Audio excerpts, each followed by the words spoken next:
چیلر آبخنک چطور کار میکنه؟ بیاید یه نگاهی به داخل این ماشینای غول‌پیکر بندازیم. خب صنایع حیاتی مثل نیروگاه‌ها چطوری خودشونو خنک نگه می‌دارن؟ جواب ساده است، با استفاده از ماشین‌های خنک کننده خیلی قوی. این دستگاه‌ها یعنی چیلرها در واقع قهرمانای گمنام صنعتن. به خصوص تو جاهای حساسی که همه چیز باید بیوقفه کار کنه.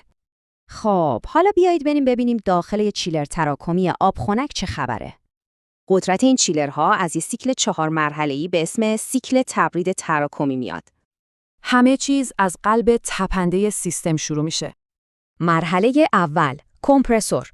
اینجا نقطه شروع کل ماجراست. کارش اینه که گاز مبرد کمفشار رو فشرده کنه و به یک گاز داغ و پرفشار تبدیلش کنه. مرحله دوم، کاندانسور. اون گاز داغ مستقیم میاد اینجا. اینجا حرارت مبرد گرفته میشه و از گاز به مایعی پرفشار تبدیل میشه. مرحله سوم، شیر انبساط. یه قطعه کوچیک اما خیلی حیاتی.